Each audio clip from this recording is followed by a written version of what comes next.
Welcome to this educational activity, Nursing Clinical Insights into the Benefits and Challenges of EGFR TKIs in the Treatment of Non-Small Cell Lung Cancer. I'm Lori McMullen, the Clinical and Program Manager for Cancer Services at the University Medical Center of Princeton, Edward and Marie Matthews Center for Cancer Care in Plainsboro, New Jersey. In this activity, I will provide a brief introduction on lung cancer. I'll present an overview on biomarkers in non-small cell lung cancer, and I will briefly discuss new and emerging EGFR tyrosine kinase inhibitors used to treat non-small cell lung cancer. I will also provide important information regarding management strategies for these therapies. I will end the activity with a case to help provide some clinical context to the information I'm presenting. We're going to start with an overview of lung cancer facts and figures. Lung cancer is the second most commonly diagnosed cancer for both men and women and accounts for about 14% of new cases per year. It's the leading cause of cancer-related deaths for both men and women. For those diagnosed with localized disease, the survival rate is about 55%. However, based on 2006 to 2012 data, the National Cancer Institute reports that only 17.7% of patients diagnosed with lung cancer survive past 5 years. There is good news. The incidence rates trends are falling since 1990 due to changes in smoking habits with subsequent drop in death rates from the disease. The median age for diagnosis is 70, and it's more prevalent in African American men. There are several risk factors that most of us know for lung cancer, but we're going to take a minute to review them. Smoking is related to 80% of lung cancer deaths. And radon is the second leading cause, radon coming from soil or building materials. Secondhand smoke is another cause of lung cancer, and as well as chemicals related to chromium, cadmium, and arsenic. Rubber manufacturing, paving, roofing, painting, chimney sweeping, radiation, air pollution, and diesel exhaust are another causes. And then genetic susceptibility for those diagnosed at a younger age. There are two types of lung cancers. There's 15% is related to small cell lung cancer and 85% to non-small cell lung cancer. Small cell lung cancer is better known as an aggressive cancer with early metastasis to distant organs. Surgery is not likely to cure the disease, but the good news is it's more sensitive to chemotherapy and to radiation therapy. Non-small cell cancer is localized to the thorax if it's caught early, making surgery pure an option. Non-small cell lung cancer is divided into subtypes of adenocarcinoma, which is cancer that begins in the cells that line the alveoli, squamous cell carcinoma, which is epidermal carcinoma, and large cell carcinoma, which may begin in several types of cells. And on this graphic, it's related as the other on the chart. Advances in research have given birth to targeted or personalized treatment with the identification of driver mutations. Driver mutations are responsible for uncontrolled growth, proliferation, and survival of cancer cells. Research has shown that up to 60% of lung adenocarcinoma have oncogenic driver mutations. The discovery of driver mutations has led the National Comprehensive Cancer Network guidelines to suggest that mutational testing is done on all non-small cell lung cancers.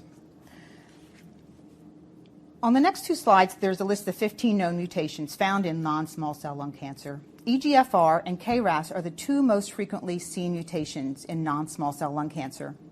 The mutations are color-coded to delineate drugs that are approved or in clinical development to treat the various mutations. You'll see that there's 3 in green highlight, which are specifically approved for non-small cell lung cancer. There are 5 drugs approved for other cancers. There's 1 drug approved for MET amplification in non-small cell lung cancer. And currently there's 6 drugs in clinical development. We'll touch on those later in the presentation. It's important to note that usually only 1 mutation is found in each tumor, and never smokers have the highest incidence of EGFR, HER2, ALK, RET, and ROS1 mutations. So let's look briefly at the pathobiology of EGFR mutations. Epidermal growth factor receptor mutations occur in about 16% of non-small cell lung cancer cases. EGFR mutations are expressed on the cell surface and occur at exon 19 and exon 21. An exon is the portion of a gene that codes for amino acids. Terminology is important. EGFR is either mutated or non-mutated. Non-mutated is referred to as wild type. EGFR mutation is more common in women, never smokers, and the Asian population at 50% population. It's important to qualify that the CDC defines a never smoker as someone who has smoked less than 100 cigarettes in a lifetime. Tyrosine kinase inhibitors, or TKIs, are the class of drugs that are most commonly associated with treatment of EGFR mutations, and do just that. They inhibit EGFR, resulting in a blockade of downstream signaling. EGFR mutation predicts sensitivity and response to tyrosine kinase inhibitors. This is based on data from the ERESA Pan-Asian study, IPAS, followed by the first Signal study. Both studies confirmed that EGFR mutation predict improved response and progression-free survival with TKIs over chemotherapy in never smokers. Most tumors are EGFR wild type or non-mutated, meaning there is no indication for TKIs in the treatment of these patients, and these patients should be considered for chemotherapy. Because EGFR mutation is important when determining treatment, it is essential to determine mutation status at the time of diagnosis. Not all tests are the same. Be sure that you know exactly what mutations are tested when the results state no mutation detected or wild type. Results should state exactly what sequencing is tested. Did the testing include only sequencing of EGFR exons 19 and 21? The results should read no mutation detected on exon 19 and 21, or EGFR status is wild type exons on 19 and 21. It's also important to look at what your tumor sample is. It's biopsy or cytology, including a fine needle aspirate or pleural effusion. Some thoughts to consider: that EGFR is higher in lung resection sample specimens. Advanced disease tumor sample may not be possible. No statistical significance exists between small biopsy and cytology. And it's important for the testing laboratory to know its expertise and equipment. Another option for testing is plasma testing, and defined EGFR mutations are detected using DNA isolated from formalin-fixed paraffin-embedded tumor tissue or circulating free tumor DNA from plasma, which is taken from anticoagulated peripheral whole blood.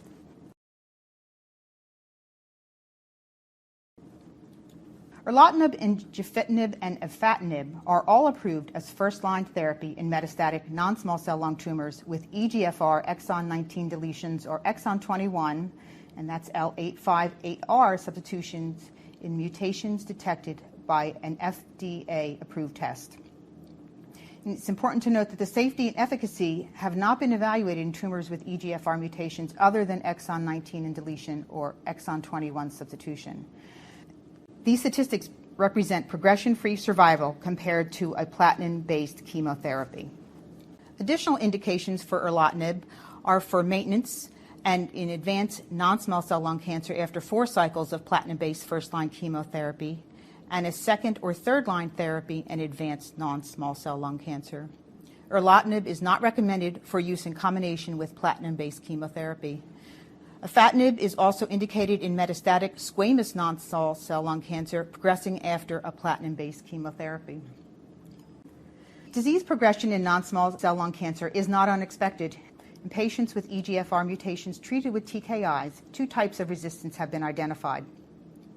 Primary resistance is suspected when tumors do not respond in patients never treated previously with EGFR TKI. In a small group of patients, which is less than 5%, tumors have demonstrated exon 20 insertion, which is thought to be insensitive to EGFR TKI. More common is an acquired resistance, which occurs in most patients treated with EGFR TKIs after 7 to 12 months of treatment from secondary EGFR mutations or activation of a new EGFR pathway. The mutation which is most common is a T790M in exon 20 and is responsible for 50 to 65% of acquired resistance. There will still be 30% of patients who develop resistance, which is mediated by unknown mechanism. For these patients, the treatment of choice is cytotoxic chemotherapy. Therefore, rebiopsy should always be considered in progression to identify possible new cell biology to guide appropriate next course of treatment. For patients who have progressed on a first-line TKI and have a T790M mutation, there's one approved drug and several in clinical trials. Osimertinib is a third-generation EGFR TKI with an overall response rate of 51% and a duration of response of 12.4 months. Osimertinib is recommended in the NCCN guidelines for those who've progressed on erlotinib, gefitinib, and afatinib. If you recall on slides 10 and 11, there are several drugs currently in clinical trial. HM61713 has been approved in South Korea only. Another promising drug, CO1686, is no longer in development as of May 2016. Most recently, new resistance to osimertinib, EGFR TKI C797S mutation has been identified. In the world of oncology, no treatment is without adverse effects. There are several associated with EGFR inhibitors, and this is a list of the most common. Cutaneous reactions in the form of acneiform eruptions and xerosis, trichomegaly and alopecia or hair thinning, diarrhea, nausea, vomiting, stomatitis, cardiac and liver toxicity. And lastly, interstitial lung disease, which is rare but occurs with a rapid onset and usually presents with a dry, nagging cough. Treatment includes stopping the drug and dosing with steroids. We've put up a couple patient examples of cutaneous adverse events. The first one is typical EGFR rash. Cutaneous adverse effects are common with EGFR TKI because EGFR is normally expressed in skin, sebaceous glands, and hair follicle epithelium. Using TKIs as inhibition for EGFR causes follicular occlusion and rupture. Non-bacterial eruptions of follicular papules and pustules present in an acneiform distribution. 45 to 100% of patients usually develop rash within 2 to 4 weeks in areas of a high density of sebaceous glands, the scalp, face, upper chest, and back. On this slide, we have pictures of trichomegaly, which is increased length, curling, pigmentation, or thickness of the eyelashes, and paronychia, which is fissures on the tips of the fingers and toes, which can lead to infection and certainly affects the quality of life. So how do we manage these adverse events? Cutaneous adverse events, the management is for acneiform eruptions, which again is between 45 and 100% of cases, is based on educating the patient and the caregiver so they are aware of what to be expected and how to be proactive and prepared. Gentle soaps, dermatology-approved makeup, shaving with caution, avoiding excessive beard growth, avoiding skin products with alcohol, cotton instead of synthetic garments, patting dry instead of rubbing with a towel, and not using acne creams are all interventions the nurses can effect with the patient to help them manage their adverse effects.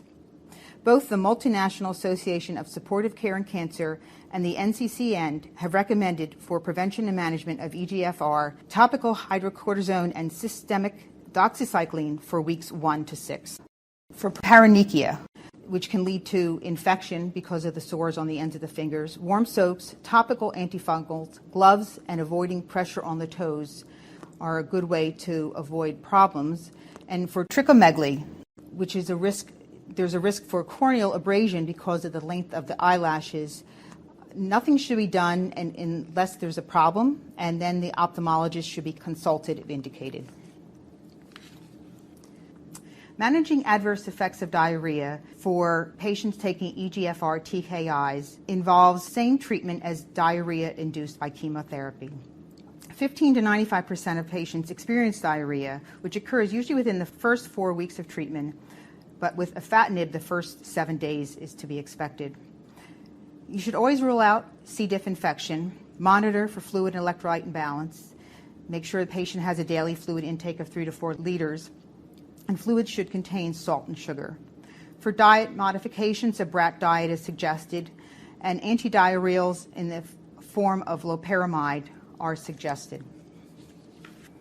With the adverse events for oral anti-cancer medications comes added challenge for treatment adherence.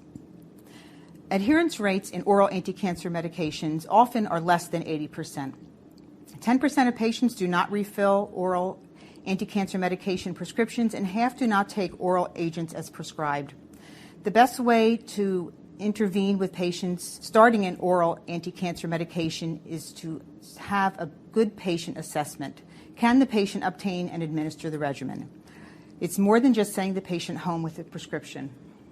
Two organizations have put a great deal of work into combating adherence issues. The Oncology Nursing Society and the Multinational Association of Supportive Care in Cancer, or MASCC, have both designed tools to be used to help with adherence issues for patients. This graphic represents 7 issues of areas to assess for the nurse when an oral anti-cancer medication is started. Starting with socioeconomic issues, how will the patient fill the prescription? Does the patient have insurance? What copays and out-of-pocket costs are associated with the patient's insurance? Psychosocial issues, what is the patient's mental status? Does the patient have social support? Regulatory or administrative needs, is the drug on formulary? Is the drug approved by the FDA? Health and medication beliefs and preferences, is the patient ready to accept the necessity of treatment? Is the patient prepared for safety and adherence concerns? Have the patient's expectations about treatment been managed? Lifestyle, where does the patient live in proximity to the clinic or pharmacy? Is the treatment regimen a good fit for the patient? Will a family member or caregiver be available to help with treatment and patient care? Personal factors, how does the patient learn best? Does the patient have any cognitive impairment? Does the patient have the ability to take medications as prescribed? Does the patient have comorbidities that could impact or affect the treatment regimen or adherence? And does the patient use alcohol or drugs? And lastly, treatment factors. How complex is the patient's treatment regimen? Is there a pill burden associated with the treatment regimen? And what is the treatment duration? Performing this comprehensive needs assessment will also help care coordination as barriers are identified and appropriate referrals are made to support services. Always keep in mind that pharmaceutical companies offer patient support programs for both medication and financial assistance. Some best practices to ensure adherence: a calendar or daily medication checklist, a pill diary, patient and family education, establishing a routine which includes drug administration, home psychological support, pill boxes with multiple compartments as packaging, form, and storage needs permit, electronic reminders, alarms on clocks, timers, or cell phones, smartphone applications, glowing or electronic pill boxes, text message reminders, or automated voice recording or phone call reminder, and lastly, medication dispensing machines. These are the 2 examples I was referring to, the Oncology Nursing Society Oral Adherence Toolkit and the Multinational Association of Supportive Care in Cancer Oral Agent Teaching Tool. Both are available online and the websites are there for you. We're going to move into a clinical case challenge to try to drive some of these points home. This is a 56-year-old woman who presents with a cough, shortness of breath, and a 10-pound weight loss and back pain. She's a single mother, executive for an international company, a telecommuter, social alcohol, never smoker, and an avid tennis player. Diagnostic imaging studies reveal a hilar mass and T2 bone metastasis. Endobronchial ultrasound is done. Biopsy shows non-small cell lung cancer, adenocarcinoma. Molecular diagnostic testing shows EGFR exon 19 mutation. The medical oncologist prescribes afatinib, 40 milligrams orally once daily. So what should the oncology nurse do next to ensure the patient has the best chance of medication adherence? 1, assess for barriers, issues that would prevent adherence. 2, provide the patient with information to access the pharmaceutical website to investigate patient support and assistance programs. 3, reinforce the education the medical oncologist provided regarding the diagnosis and prescription. Or 4, review side effect profile, discuss proactive strategies to prevent toxicities. And the answer is all of the above. The oncology nurse knows that there's multiple barriers and issues that affect the patient's ability to maintain adherence. So she uses the ONS Oral Adherence Toolkit to perform a patient assessment. Because afatinib is an oral chemotherapy and in some instances billed differently than chemotherapy, the nurse ensures that the patient is aware of a patient assistance and support programs. She assesses and reinforces the patient's understanding of her disease and treatment regimen. She knows that afatinib should be taken on an empty stomach and that the disease in most patients started on a first-line TKIs will progress within 1 year. She informs the patient that diarrhea develops in most patients, tells her how to manage the diarrhea and when to notify the physician. Skin reactions are common, so she reinforces the MASCC rash prevention protocol and recommends moisturizers, sunscreen with SPF 15 or higher, and protective clothing when outdoors. So it's 9 months later. This patient goes for her follow-up CAT scan, which shows progression of disease, and a biopsy confirms metastatic adenocarcinoma, non-small cell lung cancer. Should this specimen be sent for molecular testing? The answer is yes. EGFR mutation T790M is reported in approximately half of adenocarcinomas with acquired resistance to EGFR inhibitors and is a potential prognostic predictive biomarker. Acquired resistance to EGFR TKIs develops after a median of 7 to 12 months in patients with EGFR mutation-positive lung adenocarcinoma. Molecular testing identifies the T790M mutation in exon 20. Afatinib is discontinued and osimertinib, 80 milligrams once daily, is started. How should the nurse help to educate the patient about the potential side effects of osimertinib? Because osimertinib has a side effect profile similar to that of afatinib, the nurse reinforces the education concerning diarrhea and skin care. So as we finish this slide deck, there are several key takeaways I'd like you to remember. Lung cancer is the second most commonly diagnosed cancer. Up to 60% of lung adenocarcinomas have an oncogenic driver mutation. There's a determination of EGFR status which drives appropriate treatment choices. Disease in most patients progresses within 1 year of starting a tyrosine kinase inhibitor and acquire a T790M mutation. Oncology nurses are key in providing education on adherence with oral oncolytics and preventing and moderating side effects from tyrosine kinase inhibitors. Thank you for participating in this activity. If you are interested in receiving credit for your participation, please proceed to the post-test and evaluation.